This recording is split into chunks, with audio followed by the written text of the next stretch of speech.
Today, we are going to talk about Venezuela and the takedown of Maduro and Operation Justice, the end of the narco state, which is the title of my blog newsletter on Substack, which I will link down in the description.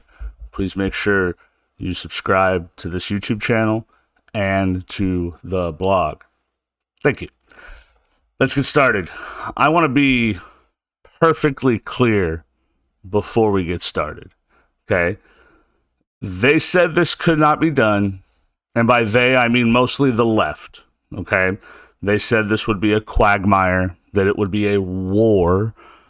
Y'all need to learn the difference between an operation and a full-scale war. Okay? Truly, you need to learn the difference. The media is doing their little narrative, spinny, bias bullshit. Okay? Regime change or interference, but no one is talking about justice or the law.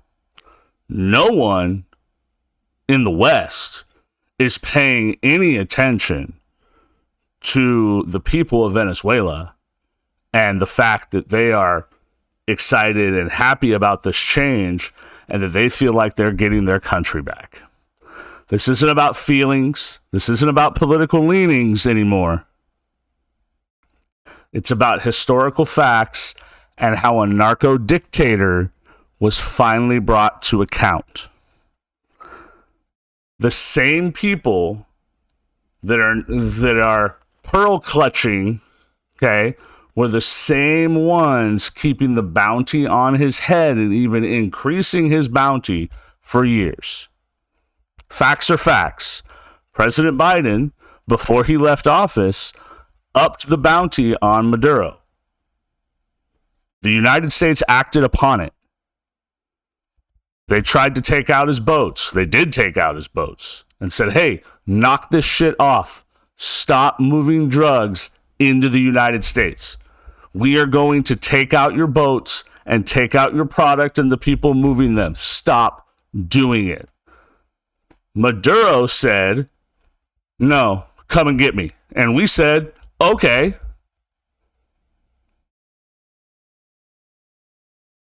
I do not understand why you leftist pearl clutchers, oh my God, Trump's the real dictator. It's crazy to me. When your boy, Biden, literally upped his bounty, told the rest of the world, go get him, because he was too much of a coward to do it himself. Maduro was never the legitimate president of Venezuela. The 2018 election was a fraud. Okay, the Venezuelan election, 2018, is a fraud and a sham. It's rejected by the Organization of American States, the OAS.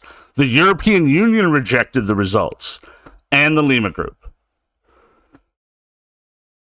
The Venezuelan Constitution has Article 233. Okay, the 2018 election fraudulent. The presidency is legally vacant.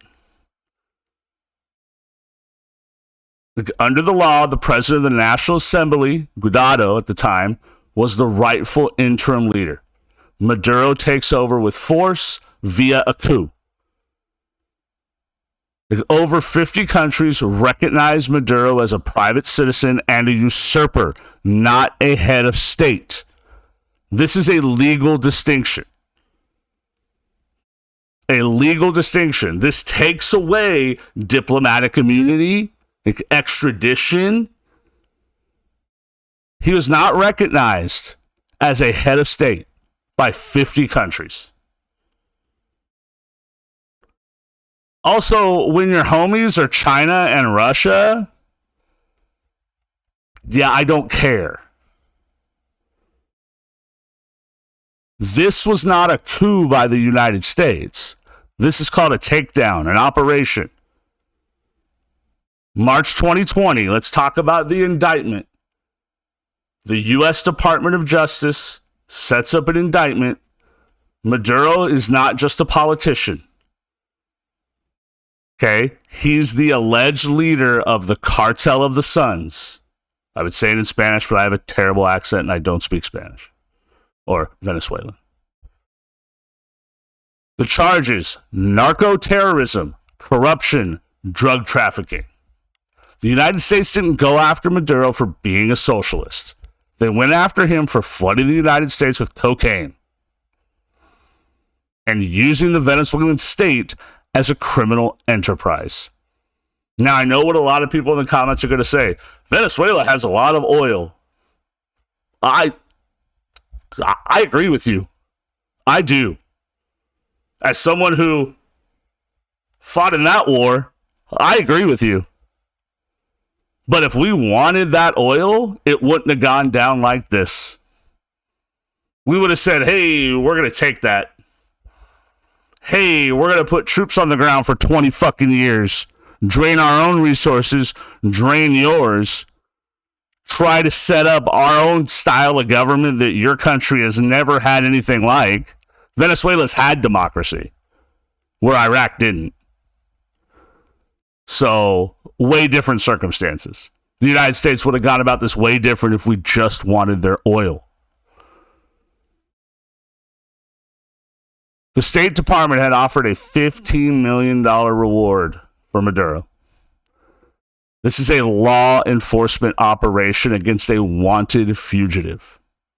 So, the United Nations, European leaders, our allies, NATO nations, by the way, bitching and moaning about how this went down, you could fuck right off.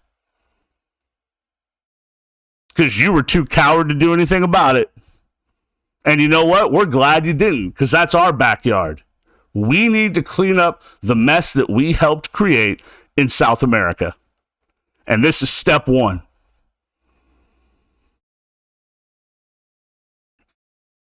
Trump's actions are the culmination of a decade of criminal investigations.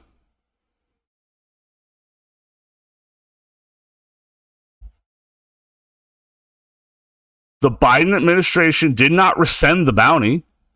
They didn't say, just leave that guy alone. They maintained the sanctions against Venezuela. They even increased the bounty against Maduro. They upped the pressure in specific sectors because they knew Maduro was a criminal. They wanted him gone. They kept the bounty active. They authorized the same legal frameworks, but the moment Trump executes the final blow, the final edict, they flip the script. Orange man bad. Why? Why? Shouldn't we be glad that we got rid of a narco-terrorist, that justice has an opportunity to be done?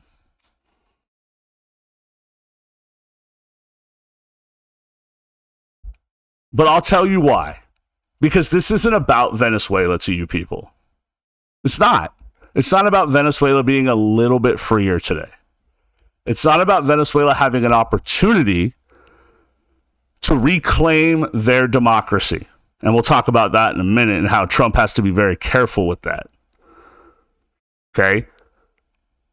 This is about your inherent hatred of Donald Trump for no fucking reason. None. This action has no reason to be hated at all. My Twitter feed, X feed, is wild with idiocy. You would rather see a narco dictator stay in power than see Trump get a win for global security. That's what you're saying. This is a victory for history and hopefully for truth. It could Operation Justice, okay, which was the operation to actually remove him, okay? Again, for over a decade, the Maduro regime wasn't running a government. They're running a cartel, using the Venezuelan state as the medium to run that cartel. It's not corruption to them, it was their policy. high-ranking Venezuelan generals wore stars on their shoulders, and they moved tons of cocaine through their ports. They opened their airfields to traffickers. They turned their entire nation into a launch pad for chemical warfare against American citizens. Sovereignty ends where our survival begins. The United States and Donald Trump's foreign policy has made it very clear. We are going to protect the United States of America. America first. Now, that doesn't mean that we get rid of allies. It means we strengthen our ties, and this hopefully will strengthen our ties with Venezuela. We have a drug crisis in this country.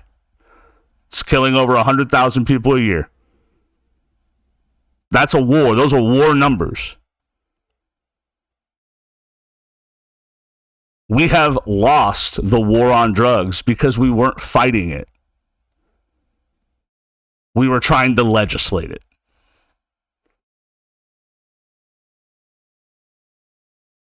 In fact, some would say our government was propping it up, funneling drugs into certain communities.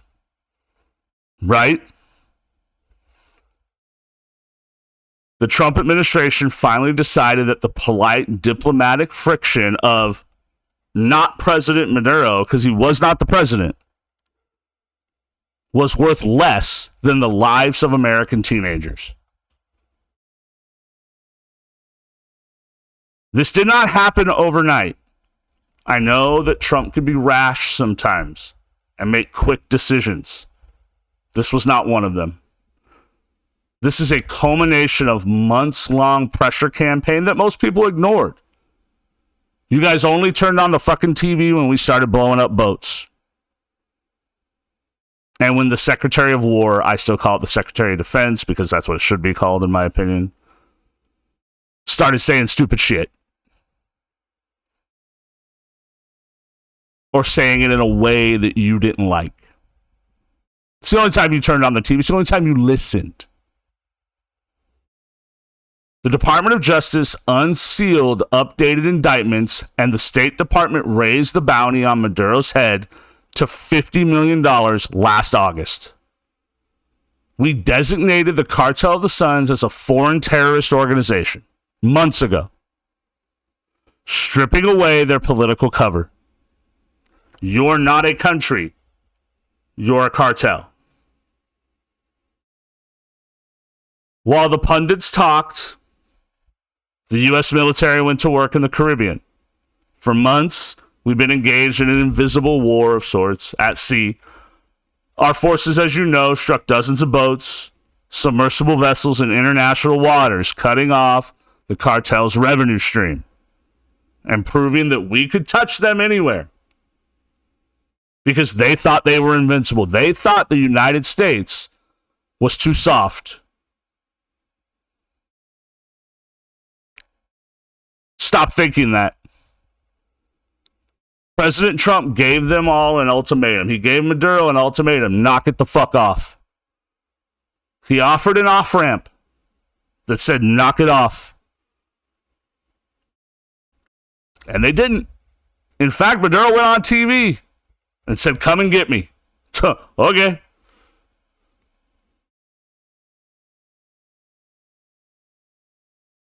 This was not an invasion.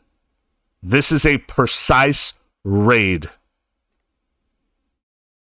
Fort Tayuna, which I believe is how you say it, which was the Maduro compound, was raided. It was an operation, not a war. So all the members of Congress, including one of my senators here in Arizona, Ruben Gallego, who has done nothing in the Senate, by the way. In Arizona, we need to make him a one-term senator. He was garbage in the House. He's garbage in the Senate. Stop voting this guy into office. Stop it.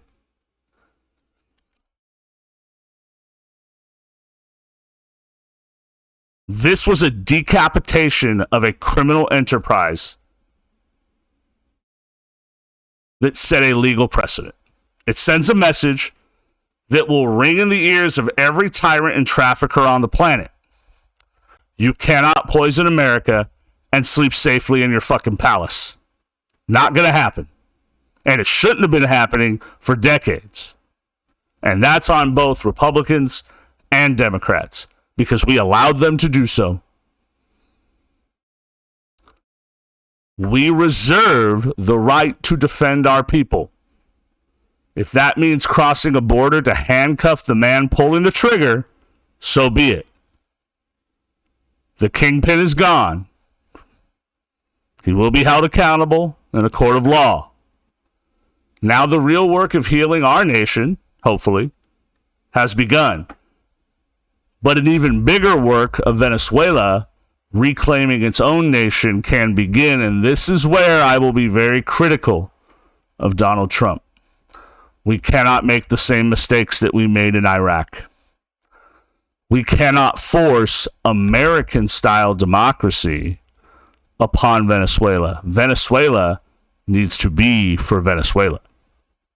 They've already had democracy. They know how it works. They know how to run it. Let them run it. If they end up with corruption, okay, we have it too. Last time I checked. That's part of the gig, especially in democratic governments. It's going to happen. They have to work through those issues, but they need to work through those issues, not the United States. We did the part where we held the person accountable for the thing that was impacting the United States the most. Now we say, hey, wipe our hands of it, shake their hands. We would like to be allies and trade partners. If you need help with setting up democratic systems, we are available for questions, for any help or aid that you might need. But the next step is yours. And that should be the end of that conversation. The United States should not run the Venezuelan government at all in any way. No. Do not do that, because guess what the United States is bad at? We are bad at running the governments of other nations. Tell me the last time we have done this well. We can't even run our own fucking government well. We're $30+ trillion in debt, pushing 40. We shouldn't be allowed to run someone else's government until we get our own house in order. So I like one part of this, but we have to be careful of what is next, because if we are not, this right here, and what happened after, because I was there the first year of the war, can happen again. And by that I mean constant, consistent involvements on a political scale in an area we may not fully understand. It is very different because they've had democracy, they understand democracy, they've lived it. The United States needs to back off. Leave it alone. That is my video essay on Maduro, Venezuela, and Trump. Thank you so much for listening. Please like and subscribe, and I will see you next time. Thank you.